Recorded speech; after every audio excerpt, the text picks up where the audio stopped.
Hey, good morning, everybody. Happy Tuesday and happy first day of fall. It's a beautiful day here in Atlanta. It's cool, nice and cool outside. The birds are chirping. Um, Hope y'all are having a great week. We've talked about how September is National Kinship Month. September is also National Recovery Month. Gives us an opportunity to celebrate the fact that recovery from mental health and substance abuse issues is in fact possible, that there are treatments out there that can help, that there are professionals who will surround you, that if you are suffering from one of these issues, remember it's a disease and there is help available.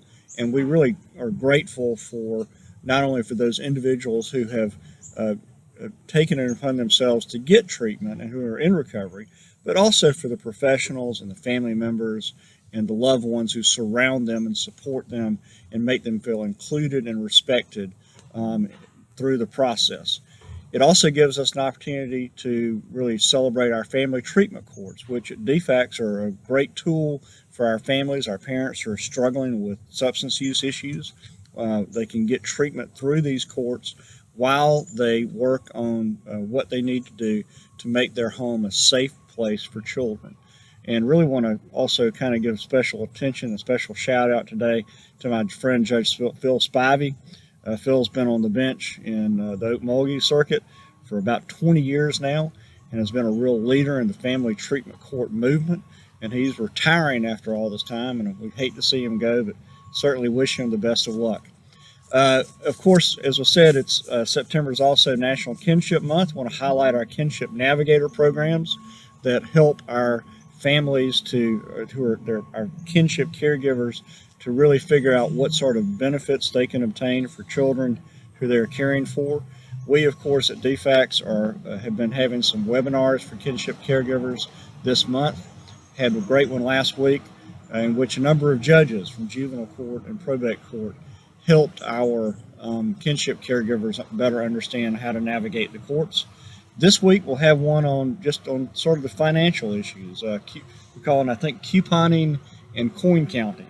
So how to really we know that bringing a child into your home as a kinship caregiver is an extra financial burden, although it may not be. It's a loving burden, but we want to help y'all figure out how to best care for these children in your care, while navigating the financial burdens that does put upon our kinship caregivers. And finally, I've got another kinship care story from one of our employees, Wendy Kochinsky. So she asked us to talk about her story. So I'm doing this each week. So Wendy says that in March 2019, I became a kinship placement for my niece. She was born drug exposed and weighed just 2.5 pounds when she came to us. Even though I've worked with families going through the same types of situations, I realized very quickly that I had no idea just how much stepping into this role would impact our lives. My experience has given me a new perspective on working with families. My niece is now healthy and thriving. We have worked with her parents to ensure they stay connected to her as much as possible while they work to get her back. The journey has been a difficult one, but one that I will never regret. So Wendy, thank you for stepping up to the plate. Thanks to all of you who out there have taken it upon yourselves as the extended family members to bring in children when their own parents were not capable of doing so. So on September 30th, we're all going to be wearing yellow in support of National Kinship Care Month. And I want to please wear yellow and take some pictures and share it with our comms teams. And then for information about our Kinship Navigator program, please email kinshipnavigator.program@dhs.ga.gov. Lots of fun things going on at DFACS. We just inaugurated our first state youth advisory board in conjunction with Georgia Rise, the Chafee Independent Living Program. So we have really needed for years to have more of the voices of youth who have been through the foster care system and to help us to really improve that system, to better design the system. We were able to put together our first youth advisory board recently, and we had sort of a kickoff this past week on it. Dr. Adrian McLemore served as the kickoff speaker.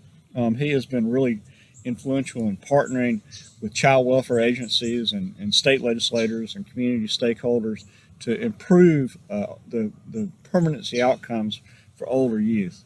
And he actually has a great podcast we'll put up. It's called The Daily Jam. It's for foster youth.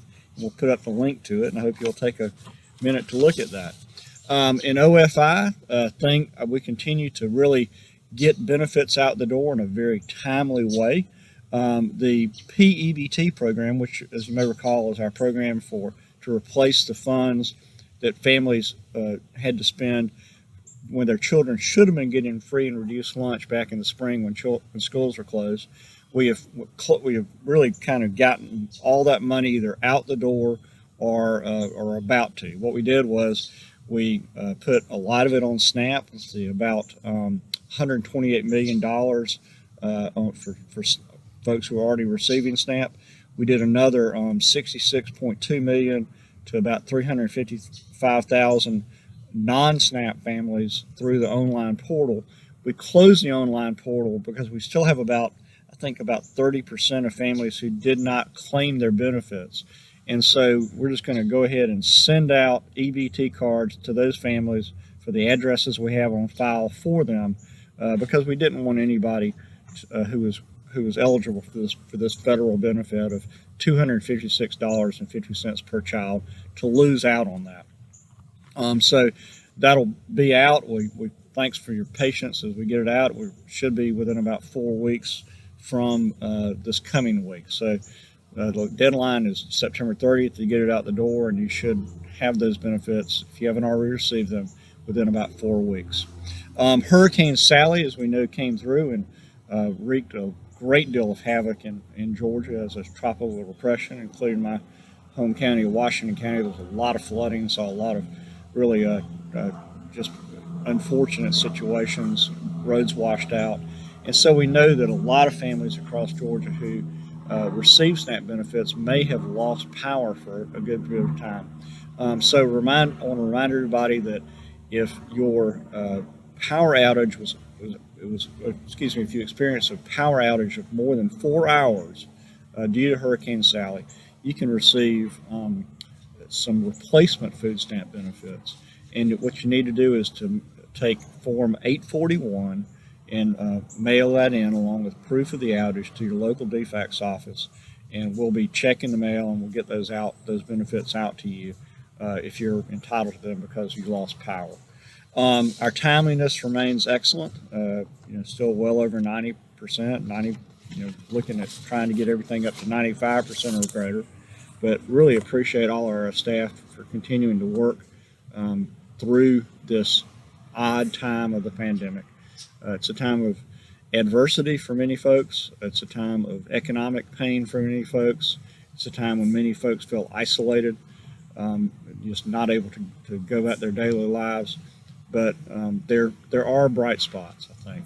It gives us an opportunity to show just how valuable the services of DFACS can be for the struggling families of Georgia. And I just appreciate how our staff has continued to work so hard during this time. So thanks. Y'all enjoy your fall.